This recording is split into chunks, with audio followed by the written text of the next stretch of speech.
recognition that reflects not only Kenya's national commitment, but our own shared conviction that housing must be elevated at a global and continental priority.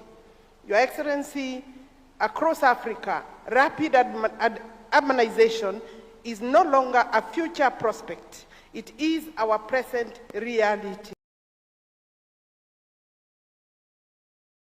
Yet, unlike previous global urban transitions, ours is unfolding under conditions of constraint, limited physical space, growing populations, climate change and vulnerability, significant infrastructure deficits.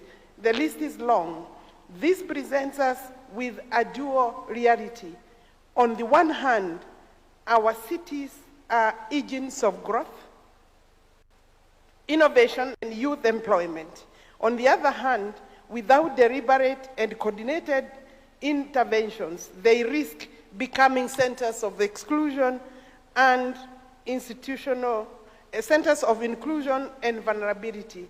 It is within that context, Your Excellencies, that Kenya has made a deliberate and strategic policy choice to place housing as one of our priority areas in our national development agenda under the leadership of His Excellency. We have recognized that housing is not simply a sector. It is a system that connects land, infrastructure, finance, labor, and markets. A system that, when structured effectively, unlocks an economic activity across multiple value chains, going from construction, manufacturing, and also service delivery. The local enterprise, therefore, becomes a beneficiary, and such a system, when scaled up, is able to deliver both social outcomes and economic transformation. Excellencies, our approach to provision of adequate housing in Kenya is anchored on three key pillars. First, we have prioritized policy and institutional alignment, ensuring that housing delivery is coordinated through a whole of government approach that integrates planning, financing, and implementation. Indeed, our financing is a local solution. Second, we are advancing innovative financing mechanisms and leveraging public resources to crowd in private capital, structuring blended finance solutions, and creating predictable funding streams to support delivery of scale or at scale. Third, we are strengthening delivery systems and building institutional and technical capacity required to move from project-by-project implementation to program-based delivery, supported by partnership with the private sector and other stakeholders. Through this approach, we are not only delivering housing units, the figure now stands at close to 300,000, but are also building an ecosystem that supports job creation for our youth, strengthens local industries, and expands access to dignified living conditions for our citizens. Excellencies, while we are encouraged by the progress we are making, we are equally clear that no country can address housing challenges in isolation. It requires stronger partnerships between governments, development institutions, and financing partners. The private sector is a key player, and communities must not be left behind. As we therefore deliberate how to overcome these challenges, the next 2 days, starting today, because yesterday is the first day, Kenya stands ready not only to share its experience, commitments, but also to learn from you, our brothers and sisters. We believe that solutions we are building together must be adaptable, scalable, and rooted in African realities. But my brothers and sisters, as countries, I want to tell you, for the success story for Kenya to reach where it has reached, it has taken the President of the Republic of Kenya to do the heavy lifting. And the heavy lifting is both social, economic, and political. We have had very strong support from the legislature, but the political class, for obvious reasons, unhealthy competition, has not been that supportive. And I mean the one outside the one government approach and the broad-based government. So, for you to go the road Kenya has gone, you need the highest political goodwill. And Your Excellency, Kenya is privileged to have you. The courage my governor in Nairobi has talked about is unparalleled. But that is something we can also share.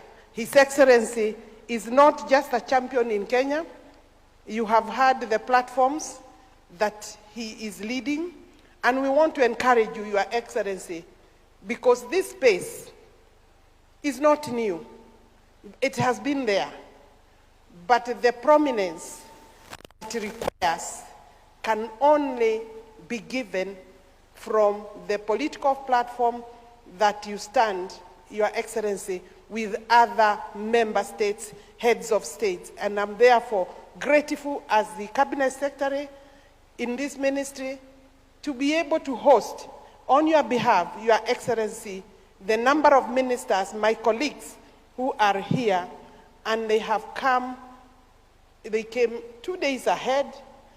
They have enjoyed part of Nairobi. They are yet to go to the rest of the spaces. Your Excellency, that gives us an insight to the interest in this discussion and discourse. And we therefore looking forward for another very good day today. Thank you for coming to the opening session. Your Excellency, we missed you yesterday, but we understand and appreciate making time. I will then ask Mike to help us with the next session, where Your Excellency will be possibly speaking from your heart. And I know, Your Excellency, this subject, and I'm lucky, Minister, because this subject, so my brothers, you can only maybe envy me, brothers and sisters, this subject has become a pet subject for the President of the Republic of Kenya. We can use him to propel the Africa continent with other heads of state as we move to World Urban Forum. Thank you very much.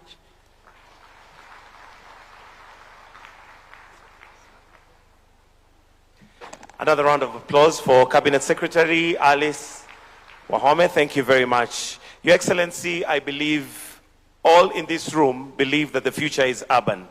And Kenya has already embarked on the journey for adequate housing. So let us now trail our eyes on the screen as we see snippets of this journey.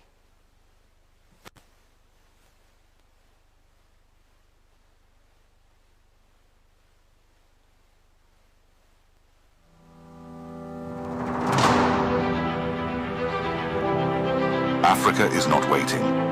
Africa is building. It is rising fast, bold, and undeniable. This project before us here is the single largest housing intervention in Kenya's history. And I am so proud that it is happening in our time. Across the continent, a transformation is underway. From the pulse of Nairobi, to the energy of Lagos, to the innovation shaping Kigali, a new urban story is being told. Let us collectively look at the human aspect of housing as an equitable right for everyone. Africa is designing for itself, because how Africa urbanizes will define how Africa lives. Urbanization is generally associated with a high quality of life. When people are moving from rural areas to urban areas, they're coming in search of a high quality of life. But the inverse actually happens. When you come to the urban spaces, that's where you're going to find the most marginalized person, the urban poor. We must be intentional. The African city of the future is walkable, green, youth-centered, and grounded in dignity and belonging. Will cities divide or unite? Will growth exclude or empower? Will we build for survival or for prosperity? Now is the moment to act. If this opportunity is lost, it will be for the bad of the people, right? And this will have an impact in terms of the overall development of the continent. Like many African countries, Kenya is not waiting for permission.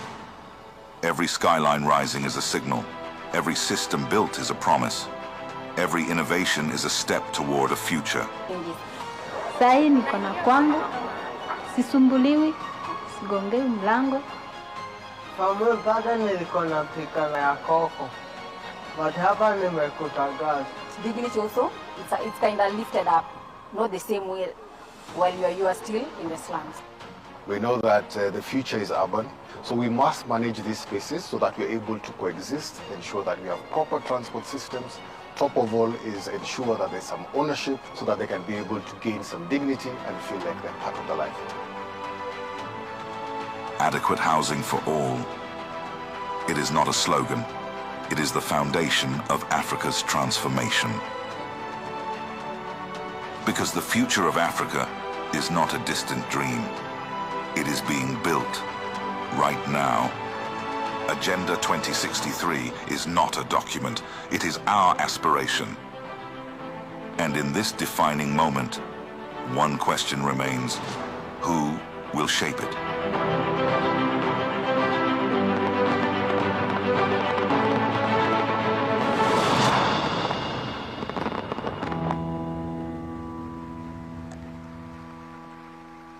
And the question remains, who will shape it? We'll now hear from His Excellency himself, but allow me to introduce our moderator for this session, Vivian Onano. She's an award-winning social entrepreneur and founder and director at a Leading Light initiative. Vivian continues to play a leading role in redefining Africa's growth and development through the direct engagement and inclusion of women and youth. Your Excellency, Vivian is a respected speaker who often speaks on global education, gender equality, youth empowerment, and international development. Distinguished guests, ladies and gentlemen, why don't we put our hands together as I welcome our moderator to now come and take up the next session. Karibu sana, Vivian. A round of applause, please. Welcome. Isn't she looking great? Welcome. Thank you, Mr. Mike Gitonga, for the generous introduction. Your Excellencies, honorable ministers, distinguished guests, fellow youth leaders, ladies and gentlemen, good morning. Good morning. I need to feel the energy in the room. It is my honor to serve as the moderator for this high-level fireside conversation with His Excellency the President of Kenya, where we will delve into key lessons, best practices, and critical challenges in delivering adequate housing for all.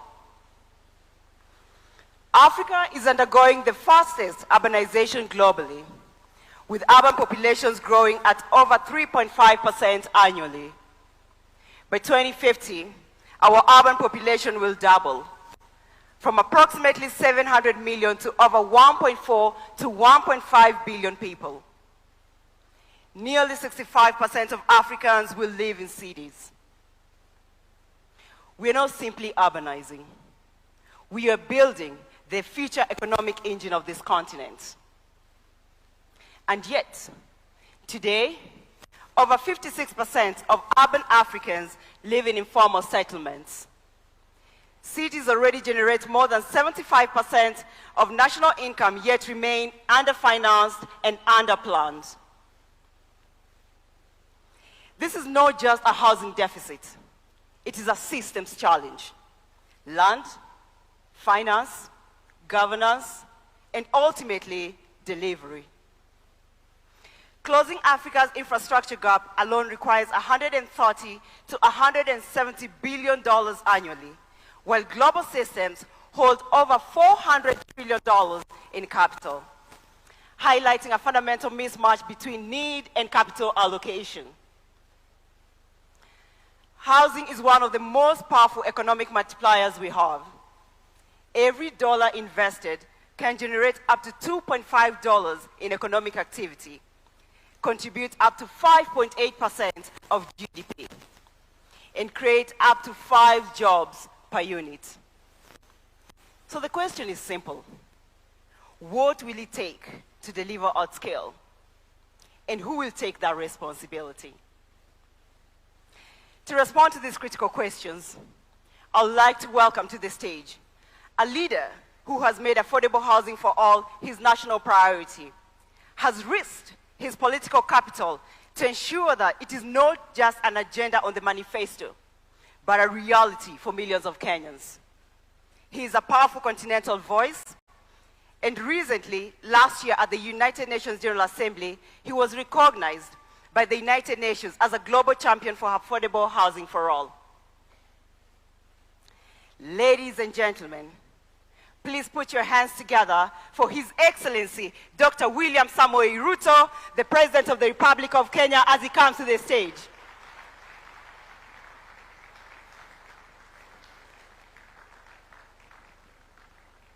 Another big round of applause for His Excellency. Thank you, Your Excellency.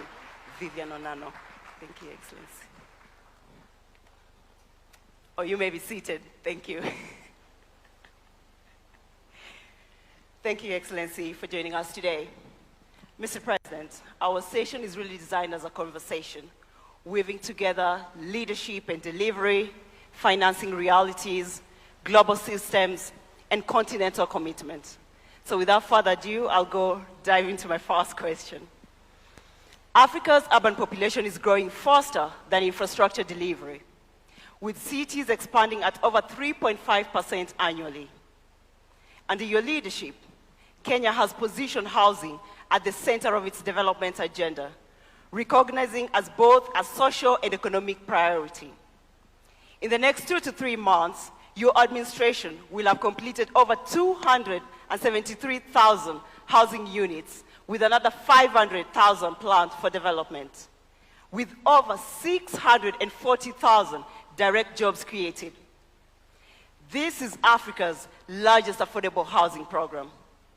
Mr. President, this is bold leadership, and we would like to understand how you made this happen. What did it take to move housing from political commitment to a fully functioning economic system that delivers at scale?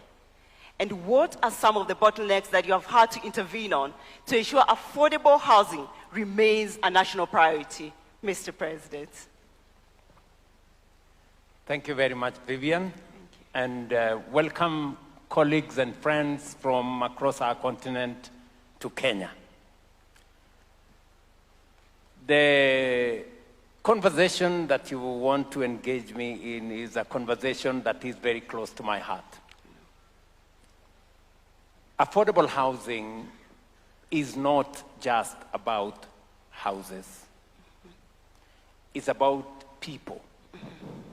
It's about dignity. It's about jobs.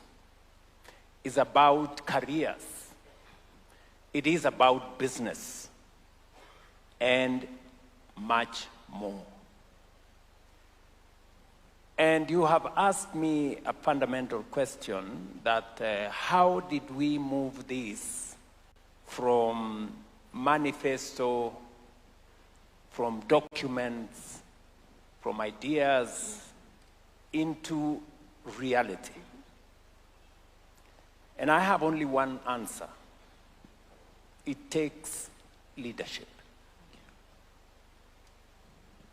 That's it. And we have had this in our plans as a country in many administrations. We've had it in many manifestos. We've designed how it can be done.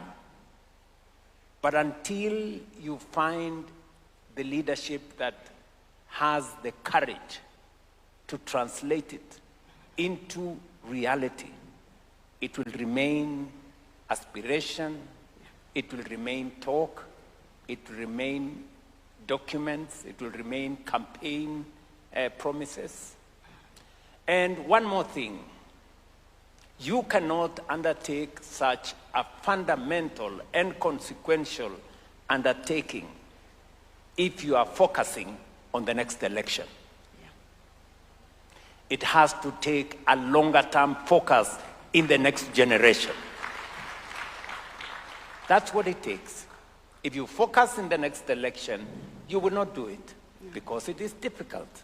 It requires heavy political capital. It requires mobilizing resources, how to finance it. And that is why today, as I sit here with 270,000 houses being built across the breadth of Kenya, in every large township in the Republic of Kenya, we have 200 active sites in every part of the Republic of Kenya. Yesterday, I was in one of our counties in Olkalau. The affordable housing in Olkalau is ready. In fact, we're going to hand over the keys. CS Alice Wahome has been with me. She has taken me to every place in Kenya because of affordable housing. So let me just say this, that affordable housing will happen if you have the ultimate political leadership. It cannot be done at the ministry. It cannot be done at another level. It has to take the political leadership at the highest level to drive it. Number two, you have to find ways of mobilizing resources. In Kenya, we decided that we are going to mobilize resources locally. The houses we have built in Kenya, maybe ministers sitting here, and I want to say this is a very important forum. We have close to 40 countries represented here at ministerial level because housing is such an important topic for any government because the world is urbanizing. You've just given us the statistics. We have 700 million people today in our continent living in urban settlements. For us in Kenya, we have 7 million people living in informal settlements. We have 1,140 odd informal settlements around the country. And in fact, strangely, a few years ago in Kenya, when visitors used to come to Kenya, I don't know how this happened, that we used to be proud of, okay, take this visitor to go and see the largest slum in our region. You know? So you take your visitor to go and see Kibera, the largest slum in our region, to go and see squalor and poverty and filth, and, you know, which is not the right thing to do. Not to deny that this exists. Yes, it does. But somebody has to do something about it. Today, I can proudly say, when these ministers leave these rooms, they will be taken to see how we are transforming those informal settlements into decent living houses for the people of Kenya. And the houses we have built, we have not borrowed money from the World Bank. We have not borrowed money from anywhere. We built these houses using our own resources. I bet you, today we have signed $4 billion of housing contracts. That is an equivalent of 650 billion Kenya shillings. If I were to look for $4 billion from wherever, it would take me maybe 10 years of going to this town and the other town and seeing this person and the other person and signing this paper and signing another one. So I decided that we are going to have a conversation with the people of Kenya. And difficult conversation, that we have a situation, we need to fix it. And as was described by the governor of Nairobi, it wasn't an easy conversation because change has a price. Unfortunately, status quo has also a price. And always, the price of change is lower than the price of status quo, ultimately. So we had a conversation, difficult, and I must thank our policymakers. When I went to the people of Kenya, I promised that we were going to undertake housing. And we were going to undertake housing because of 4 reasons. I explained myself to the people of Kenya. The people of Kenya trusted me with their vote. When I came to office, I asked my team that we had been elected with, that now it's time to implement what we promised the people of Kenya. And many members of parliament who are my friends told me, Mr. President, we cannot do this. This is difficult. This housing levy is difficult. But I told them, so are you telling me that we told the people of Kenya what we had no intention? In fact, I remember asking some of them who are my friends, I told them, when you had me on the platform telling the people of Kenya, we are going to build houses, their children are going to get jobs, we're going to move them away from slums, what was going on in your mind? How did you think that we are going to do this? And I want to thank our parliamentary group, that when I explained to them that this was not something we were going to bargain with, they agreed with me, they passed the necessary legislation, we went through difficult times, but today we can proudly say as a people and as a nation that we are doing some of the most consequential things. And this is very emotional. Why? You haven't seen the kind of impact that this has on real people. When I went to move the first batch of people who are living in a slum, right here in Nairobi called Mukuru, a place where there is no toilet, a place where there is no road, there is no water, there is no electricity. For you to use the toilet, you have to pay. For them to move from that state to 10th floor of a building that has water, that has piped gas, that has electricity, that has a lift, that has a playground, that has a school, that has a hospital, that has street lighting. You don't know the kind of impact you make to those kind of people. So, this is not just about houses. As I told you, it's about people's careers. In January this year, we brought on board about 6,000 interns You know, apart from 600,000 people working who were not working 3 years ago, architects, engineers, plumbers, quantity surveyors, carpenters, a whole array, realtors, painters, people who have gone to college. We're talking about graduates from our technical training colleges, certificate, people who have a certificate in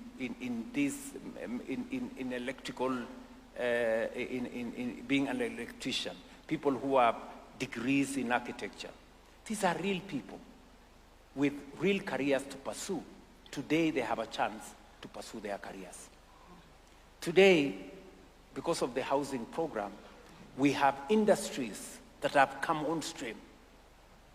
We have people who have been Juakali artisans, small enterprises. Today they are transitioning from being ad hoc. You know, you make one window today, you make another window after 2 months, you make another window after 10 months. Today, they have contracts. In fact, we ring-fenced close to 15 billion Kenya shillings for people who were informal. Today, we are formalizing their business. We've had more steel companies come on stream. We've had more cement factories come on board. We've had many more people coming on stream in the space around making construction equipment, making inquiries in transport industry.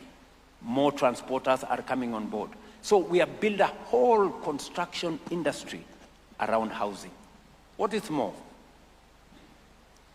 we are slowly rolling back land fragmentation. We are slowly influencing land that was meant for agricultural activity. We are now reserving it for agricultural productivity and food security instead of it being subdivided for informal settlement. So it hasn't taken a person, it has taken a whole Kenyan society, because the executive has been in, Alice and myself and the team, people in the legislature have done their part. The people of Kenya are the biggest contributors to this success. Why? Because they put in their taxes. And we are making the change together. Yeah. And that is why I am very proud to address this audience and to share our experience as a nation, which I believe is what other countries are doing. Maybe they are doing it differently, but we can share in this experience. Finally, you've asked me, what are the challenges? Yes. The challenges have been, the change. Changing a situation is not an easy thing. Mm-hmm.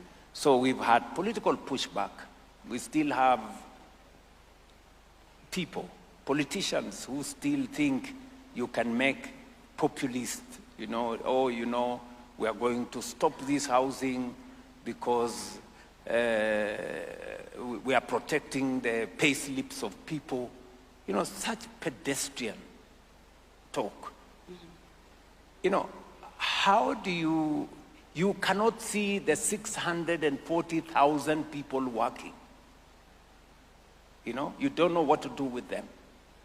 I know many ministers here are wondering whether there are still people who are opposing this in Kenya. Yes, they are there, and they are not few. There are many. Many politicians still climb to podia to talk about how they want to stop this. How you want to stop such transformation is mind-boggling. right? We still have courts. You know, we've gone through difficult challenges in courts. People who go to court, or they want to stop this. In fact, many of them are asking me, who told you we need houses? You know? Others are saying, why are you taking government land, building houses, and then giving it to individuals? The same people don't mind if the same government land, people invade, they settle, it becomes an informal settlement. They don't mind it. But they mind it if we use it and build affordable housing, make decent use of it. You know, then you ask yourself, those are the kind of challenges we have to deal with. They look mundane, they don't look very intelligent, but they are there.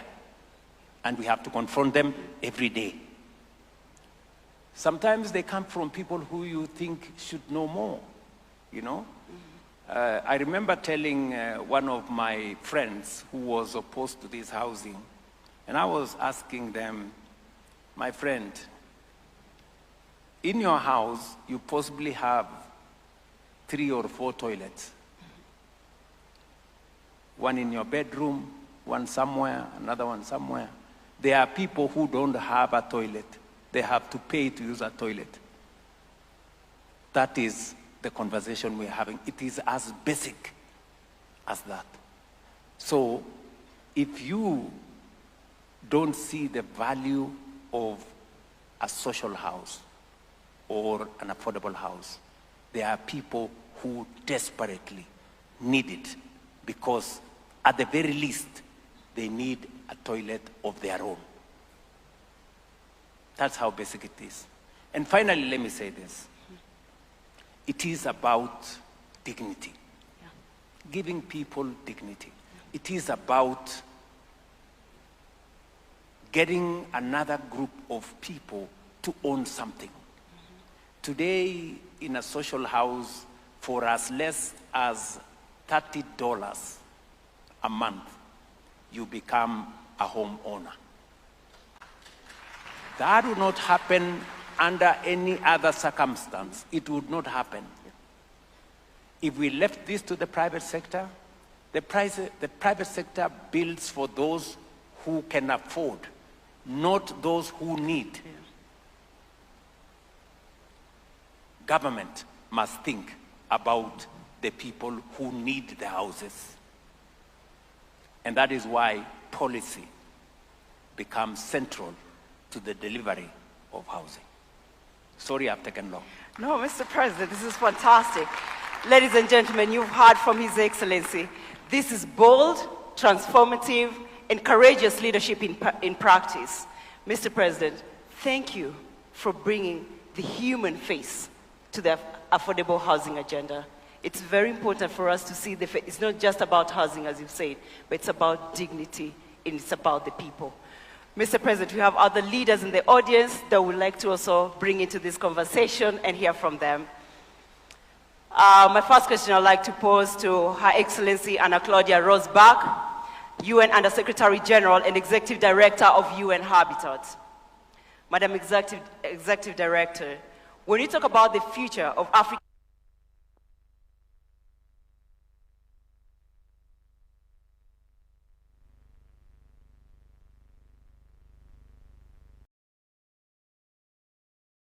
and are governments investing enough in secondary cities as the next frontier for affordable housing, or are we still over-concentrating resources in primary urban centers? Madam Secretary. Thank you so much. First of all, I really would like to appreciate Mr. Excellency President Ruto for your honesty and transparency. Indeed, housing is complex, and without top leadership, as you said, Minister, it's very difficult to accomplish because there are so many factors involved. But President spoke about the hundreds of millions that are coming to urban settings in Africa. And I spoke about the rural-urban, but also the migration among cities. And our data shows that the growth is actually happening in intermediary city, But if we look at metropolitan areas, the pressure is very, very, very high. At the front line, as you all mentioned, and as we are discussing at this forum, is housing. Because we cannot think about people coming to cities and not having housing. As the President said, the markets are limited. Right now in Africa, I would say 10% is the outreach of the market. Just because the incomes of the people are this low and the prices of the houses are this low. And somebody needs to fix that. So you putting public land into housing helps to cover the gap. You find the finance, and very well highlighted, the domestic finance, because this money is not out there available, is critical to cover this affordability gap. So the city planning, the role of the local authorities, of the mayors, of the governors is critical.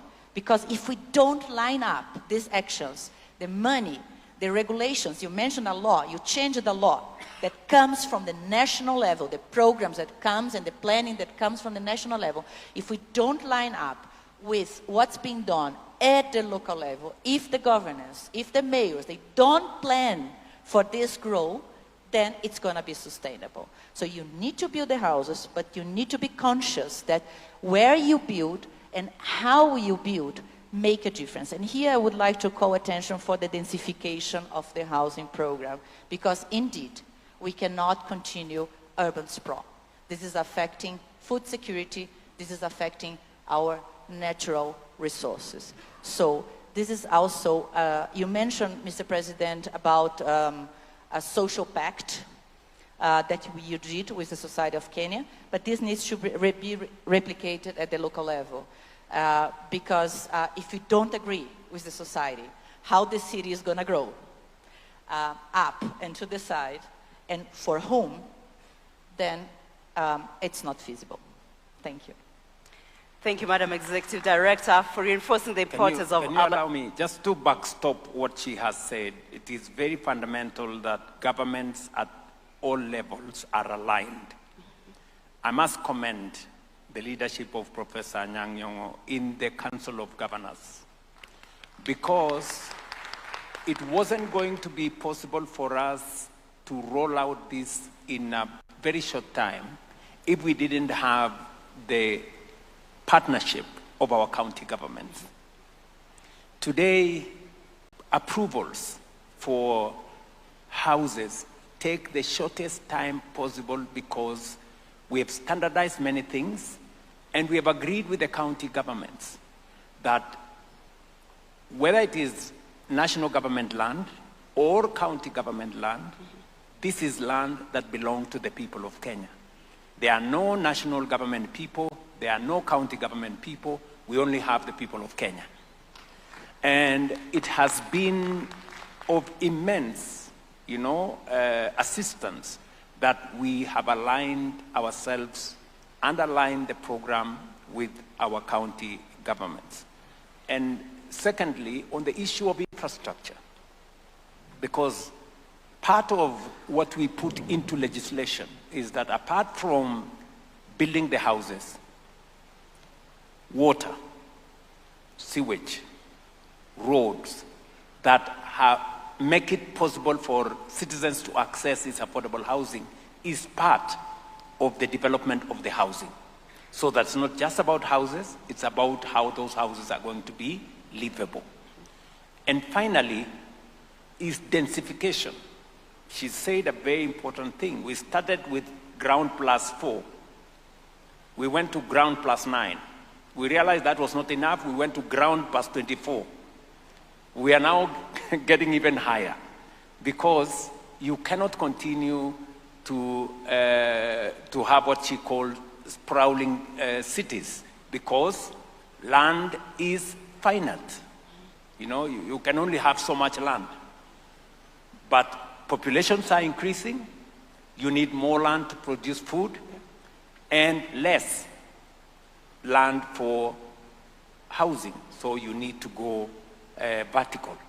And I think that is what we have learned in the short time we were here, I remember with my team, led by Alice and my good friend Charles, we had to rethink and redesign the whole thing because we realized that it wasn't tenable for us to do ground plus 4 for especially big cities because land is finite and it's expensive.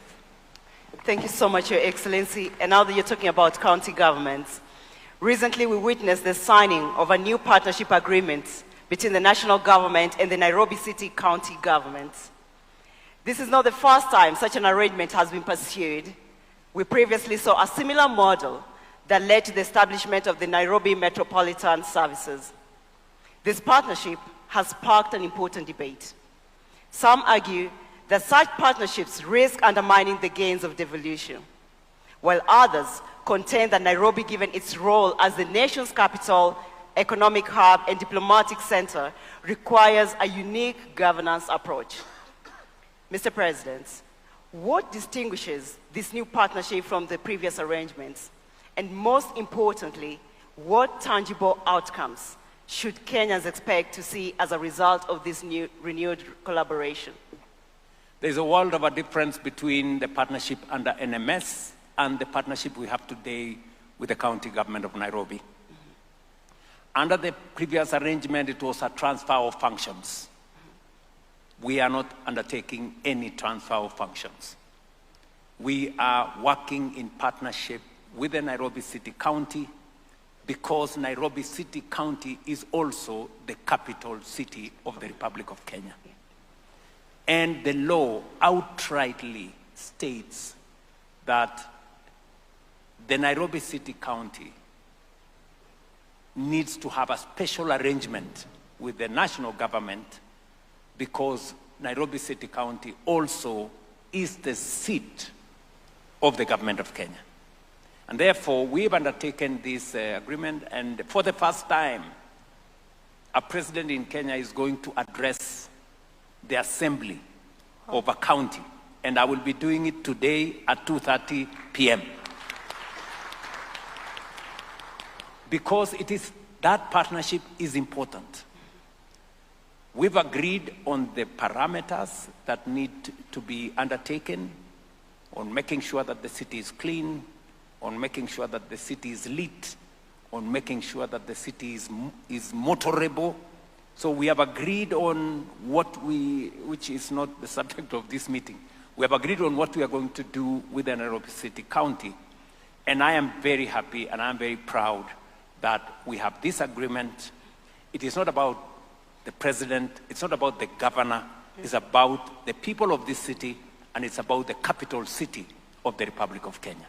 So that is the agreement we have signed. It is not undermining devolution. In fact, we will be empowering the city of Nairobi to do more and to get it better for the residents and for the Republic of Kenya. Because if Nairobi, many people, these great people who have come here, if they go back home, they will tell you, we went to Kenya. But actually they came to Nairobi.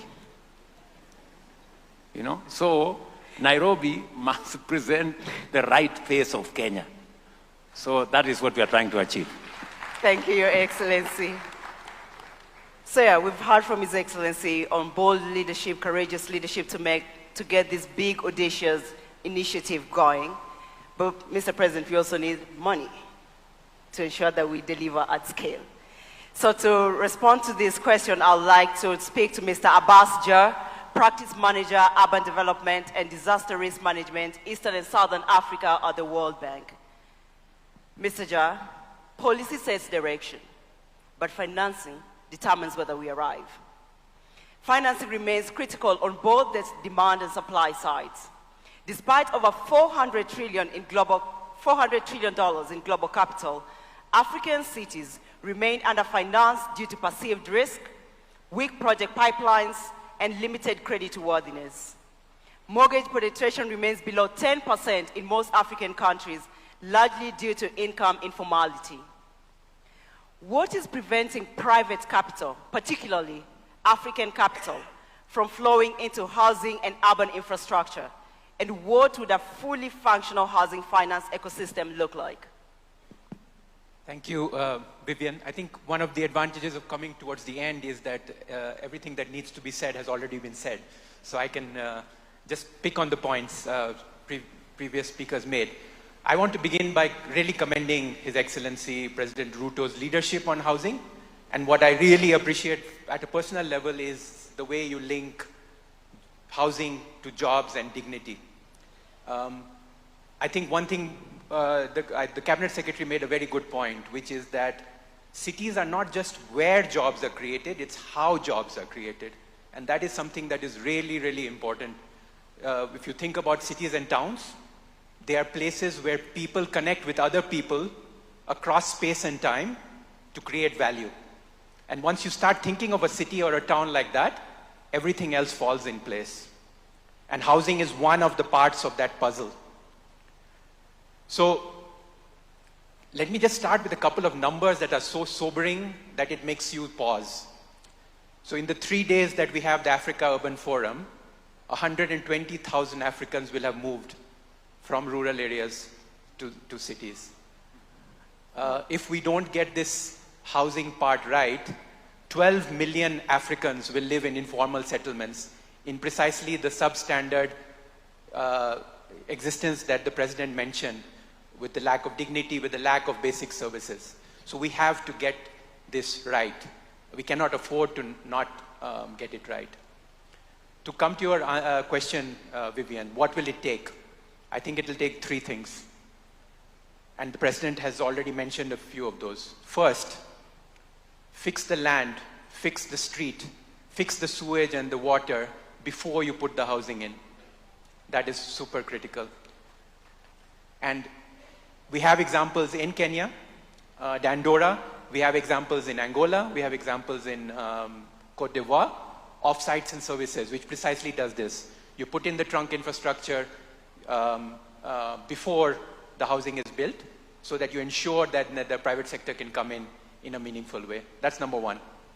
But second is that often we think of the housing finance market as one market. It's actually 5 markets. If you think about it, when you start from the bottom, say the bottom 20%, they cannot afford a mortgage. They'll never be able to afford a mortgage. Then you have to think about things like targeted subsidies, sites and services, things like that. When you look at the middle of the market, there are things like, for example, 70% of housing in Africa is self-financed and incrementally. So people don't build a house at one go, they'll build step by step. So you need to match the finance with that and with their ability to pay. And then at the top of the market, you have the mortgages. And then there are things that you can do to improve the functioning of that market. But always remember that the housing finance market is actually several markets. And you need instruments for each of those markets. And the third point that I would say to get private capital in is something that Anna Claudia also mentioned, is that you need to link transport corridors, density, flood zones. You need to demarcate which parts of the towns and the cities are no-build zones so that the poor don't settle in these hazardous places. And by the way, now high-resolution satellite imagery gives us the ability to pinpoint precisely which are the areas that are going to flood, which should not be built up. I live in Nairobi. I love the city. But we saw flooding last month due to the heavy rains. So there are parts of cities and towns that should not ever be built up. And you can use technology now to do that very cost effective. So I would say these are the 3 things we need to do. Thank you. Thank you so much, Mr. Abbas. Your Excellency, I would like to come to you on the same topic. So recently, we saw the launch of the National Infrastructure Fund, alongside a number of innovative financing mechanisms, such as the securitization of the fuel levy to support road infrastructure, and the sports levy financing flagship projects like Talanta Stadiums and the many stadiums that you're building across the country. Does this signal a deliberate shift towards more innovative financing models, moving beyond traditional reliance on debt and taxation, both of which have clear limits, we know that?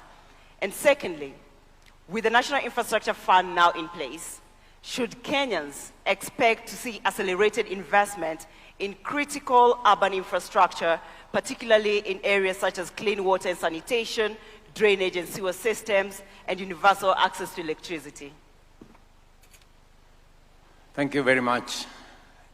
allow me just to mention something that my friend from the World Bank has said, which is fundamental. And we've learned this in the process, that housing market is not one. It's in several, categories. Right at the who cannot, they are actually the most, they need the houses the most, but they have the least ability. So you have to balance that. They need the houses the most, and yet they have the least ability to own the houses. So this is where, for example, for us as a government, we've done two things. Number one, we are building 20% of all these houses as social houses. We've made it deliberate that we have a category for social houses. Number two, we have also removed the requirement that you need a deposit to move into the house. Because sometimes if you introduce a deposit, it becomes very difficult for people in that category to access the houses. And number three, we have made their mortgage interest the lowest. We are actually subsidizing as government at 3%. Then the people in the affordable housing is at 6%. And then the people who can afford what we are calling the market houses is at 9%. So I agree with the World Bank representative here that we have to be sensitive to the market so that we do not, in the process, lock out the people who need the houses the most. One more thing on the subject he raised was how do we raise money? And that's the question you are asking me. Yeah. We can stretch taxes so far. We can stretch debt so far. For us in Kenya, we have said we will be very, very careful on matters to do with stretching taxes or stretching debt, because both have consequences. Yeah. And therefore, it requires government to think, outside the box and become more innovative. How do we leverage on instruments that can be used for the development of a nation that limits or that reduces our exposure to debt or pushing citizens for taxes? And we have discovered some of them. We have assets that we can deploy in a better way. Let me give you an example. You've just mentioned there about a big stadium we have built. In fact, we are using what we call the sports fund, which is a fund that has been there now, I think, for 10, 15 years. For 10, 15 years, this fund has not achieved much, except do a gate somewhere, do cabro someplace, a small thing somewhere. What we have done is that we have turned that fund into using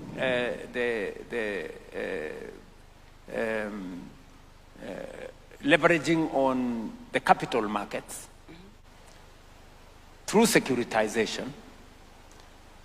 That fund is now building for us the largest stadium in Nairobi, which is going to host AFCON next year, about $300 million. And another almost $200 million to build another 20 stadia across Kenya.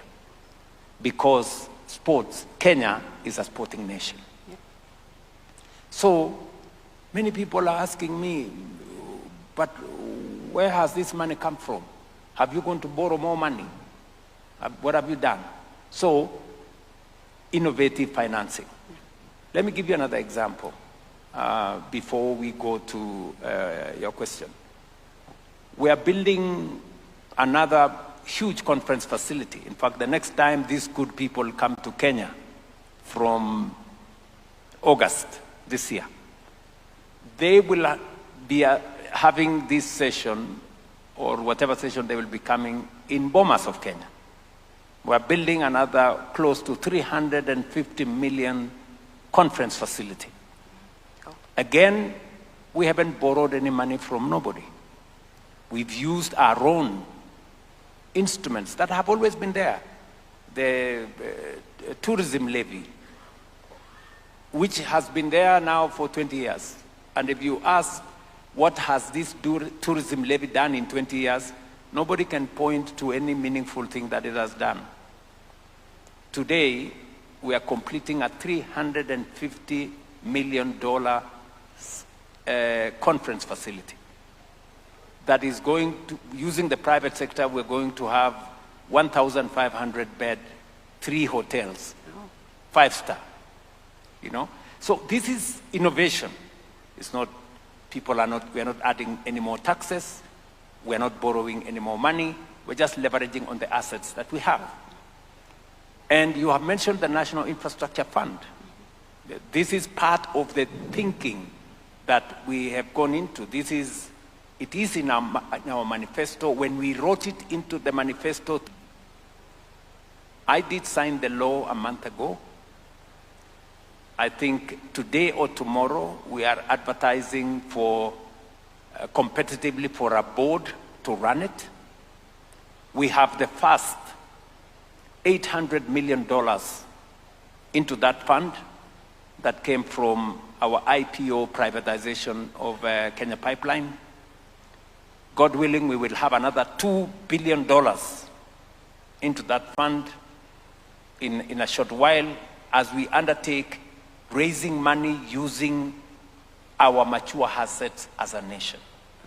And I want to tell this audience, as I tell the people of Kenya, the National Infrastructure Fund, yes, is going to deliver more infrastructure projects to the people of Kenya without pushing them for more taxes or without going into borrowing. And one of them that is going to happen in 2 months' time is the construction of the international airport in Nairobi. The National Infrastructure Fund is going to be the fund that is going to help us, you know, provide our part of our equity. And we don't have to, and it's going to be $1.5 billion facility, but we will be putting a fraction of it just to de-risk the process. And then the rest of the money, the private sector will come in through public-private partnership. We're going to work with the concessionaires, and we're going to build the airport using a small fraction of the National Infrastructure Fund.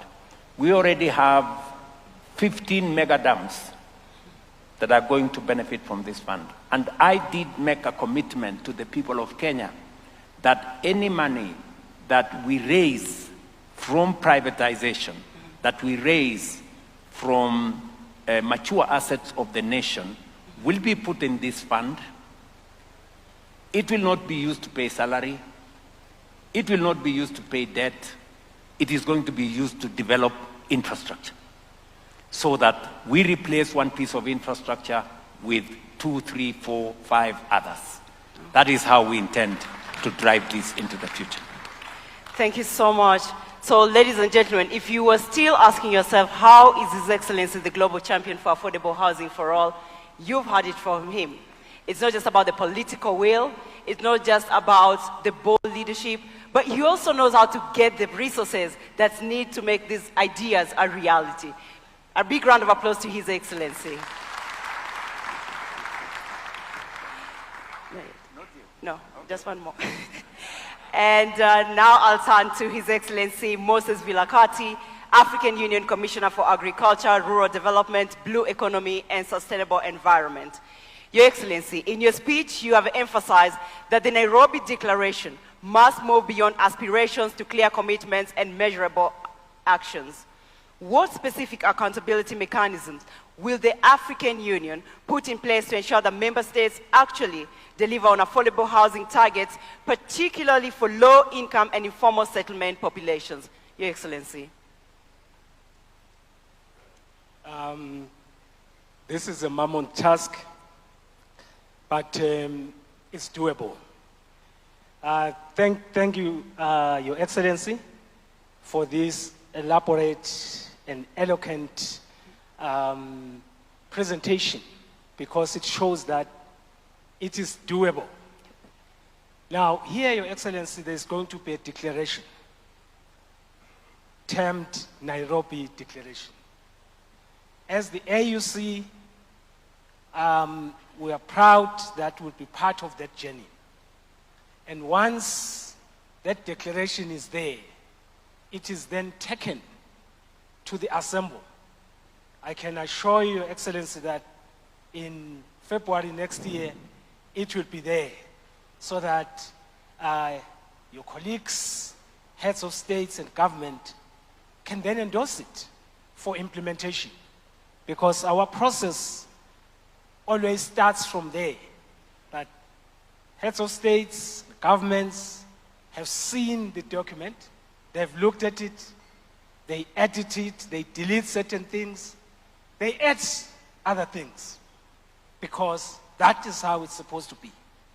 And then after that, then we unpack it to come up with what are called action plans that obtains from the declaration. So that's why it is very key that we have things that can be actionable for purposes of moving forward.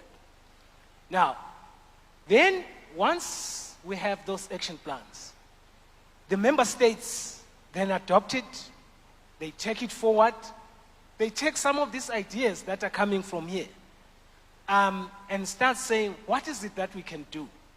How I wish His Excellency the President would then address these member states to say, this is how I've done it.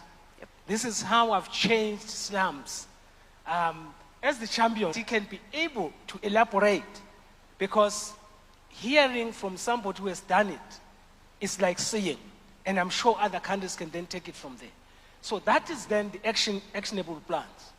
Once we have those actionable plans, then now they are assimilated or taken over by the member states.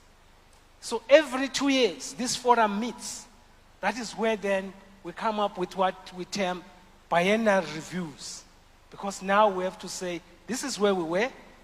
Where are you in as far as this process of ensuring that we no longer have slums? We have resilient infrastructure. We have got water for our cities. So that is what the AUC is good at, because the AUC has a convening power which can bring all of these under one roof. But there's one thing. The heads of states, including His Excellency, have told us clearly, you cannot force us. You just have to make sure that we take it forward so that each member state can decide. But then with the biennial review, you are then able to measure and assess who is able to move forward, who can do it. But the second aspect is the one related to financing. But it's exciting with what His Excellency is coming up with. Use your own resources. Gone are the days when we'll be looking outside of our borders due to the geopolitics that is obtaining, and I like this model that he has applied, because now we can talk about financing from internal resources, because they are there in the pension funds, in whatever, in the financial institutions, in the private sector, to make sure that we can move forward. Those are some of the things that we'll then be able to measure, so that we can start seeing who is moving forward and who is not moving forward. We usually then come up with awards, so that as the countries exchange ideas, we now look at those who are moving even better, including the cities. Those are some of the things that we now need to put into the review mechanism, so that countries are accountable. I present, Your Excellency. Thank you so much, Your Excellency. Mr. President, I feel like more work is being added to you to continue being a continental voice and champion, and also showcasing Kenya's model to other member states, so that they can learn from the great work that you're doing here in the country. Your Excellency, my next question is actually my favorite question. I'll be very honest with you. You have been a strong champion for youth inclusion and consistently advocated for the meaningful participation of young people across your administration. Today we have young people in this room and many joining us virtually. What urban future must we build for our young people, and what role must they play in shaping it? You know, it's a very important question. You've said it, and I share in your perspective that we have a youthful population in our continent, and of course in Kenya. And whatever it is that we are doing, they must be front and center of it. Housing is about young people. The people coming to work in these housing projects, I can tell you, 70% are young people. I told you in January, we had a meeting with graduates from our universities and our TVETs, young people beaming with, energy and hope. And we brought them into the equation as interns. And I remember when I was talking to them, I was telling them, ordinarily when you go for internship, you pay for it in some areas. But this time around, government is going to pay you to be an intern. And I also told them this internship could actually become an interview, depending on how you display your capabilities. And there were 6,000 graduates from universities, from TVETs. You know, how this is going to turn into a job for you, because we have onboarded how many consulting firms, my friend, consulting firms? Over 350 consulting firms in our housing ecosystem. And these are opportunities for working with these consultants. If you're good, you will finally be absorbed in these consulting firms. So it's about young people and opportunities. Secondly, I've had occasion to go hand over keys to beneficiaries of affordable housing. You can never believe the faces of young graduates, people who've gotten a job a year or two ago, and they get a key to own a home. It's just life-changing, you know? So this is about young people, their careers, their future, being able to lead, to move from, you know, an informal settlement into a home. Easier for young people to own these houses. In fact, we will be going back to Parliament to fine-tune the law so that we can reduce the bar for young people to own houses. So this is a whole of society approach. Finally, let me say this, as a leader and as a policy maker, it carries a lot of momentum if the people come along, if the people understand. So even as we make the case, I am very happy that it may have been difficult initially, but today I will give you two examples. A week ago, we have a big market, possibly the largest market in Kenya, in a place called Gikomba. I think there are close to 200,000 people in that market every week. There, selling, buying, and doing stuff. People from different parts of Kenya come to that market to buy for them to go and sell in other markets. And we wanted to transform Gikomba. In fact, the leadership of that market came to see me. And I had a good conversation with them, and we told them, look, and they told me, Mr. President, we are trading in filth. If it rains, you have to put on gumboots. If it rains, nobody shows up, because nobody wants to come into a place where the river has overflown, come with sewage and flooded the trading space. So, first things first, we said we are going to fix the river. Then when I had a conversation with them, I told them we're going to fix the market because this is an informal market.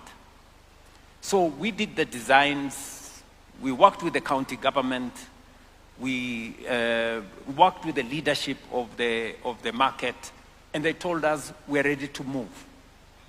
We're going to leave this space for you to build for us. Voluntarily. Yeah? When the traders moved, entrepreneurs, people who are looking for money, moved in and said, oh no, we are the owners of this place. We told them, no, we know who the traders are. You get the hell out. So, you cannot believe this. So some people chasing popularity went and had a big meeting to say, oh, the government, why does the government want to remove these people? Blah, blah, blah. The traders themselves told those people, we decided that we are going to move because we want a modern market to be built for us. And by the way, we're going to build that market in a record 6 months. Wow. We will have a 3-floor market in that space. And those traders believe us because we have done it elsewhere. They have seen us build markets. And they believe us because we are redeeming them from filth and dirt and sewer. But those fellows who went there to try and tell them not to move, they don't even buy anything from that Kikomba. They go to Yaya Center. When they finish the meeting, they will not go and buy nothing from there. They will go to Yaya Center, they will go to Sarit Center, they will go to the modern markets, but they want these people to continue trading in filth. How stupid can that be? So, that's just an example of how citizens can be part of the transformation. They are the ones saying, no, we want the market built. We are the traders here. We are moving out to give room for government to do the market for us. I'll give you another example. Yesterday, in Nairobi, in Kibra, citizens, we did the first phase of the first 4,000 housing units. We're now doing another 15,000 units. And citizens have to move to give room for us to build for them. Citizens were moving themselves. In fact, we had an accident yesterday. We lost 4 people because in the process of them pulling down their own, structures, there was an accident. But what encouraged me is that the people themselves are pulling down the informal structures to live, so that to give room for us to build for them houses. In the past, they would be resisting that we do not want to move. That is how, when citizens come on board, things become even easier. And this time around, those fellows who went, the politicians who tried to go there, they didn't go to Kibera because they now realized that they not entertain any cheap stories. I would encourage us, as we drive this, it is very important that we onboard citizens so that they can help us make the difficult decisions. Thank you very much. Thank you so much, Your Excellencies. Your Excellencies, distinguished guests, please give a big round of applause to His Excellency, Dr. William Samoei Ruto, and all our additional speakers. Africa does not lack ideas. Africa does not lack ambition. What we must now confront is delivery. Housing is not a sector. It is a system through which we build our economies and our future. If we get housing right, we unlock jobs, productivity, and dignity. We have heard today from leaders who are not only advancing this agenda through policy and political will, but also through financing and implementation. And while progress is being made, there's still much work to be done here in Kenya and across the continent. I would like to close with a powerful message delivered a few months ago by Your Excellency at the new Mukuru Housing Estate handover ceremony, and I quote, "Today, we are giving you keys, not just to open a door, not just to open a house, but to open a home, to welcome you into dignity, into a different life." And that is the commitment I made to the people of Kenya. End of quote. Ladies and gentlemen, that is what affordable housing is about. At its core, dignity for all. Please join me in giving a warm round of applause to His Excellency, President William Samoei Ruto, the President of the Republic of Kenya, for his bold and transformative leadership and for walking the talk when it comes to affordable housing for all. Asante sana, Mr. President. God bless Kenya. Thank you. Come on, ladies and gentlemen, let's put another warm clap for His Excellency, together with the moderator, Vivian Onano. As we take our seats with utmost respect and honor, Your Excellency, allow me to invite you to make whatever remarks you may make and also to officially declare the meeting open. Why don't we put our hands together as we welcome His Excellency to just declare the meeting open.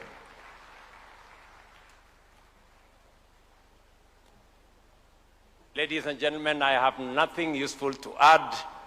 This forum is officially open. Thank you very much.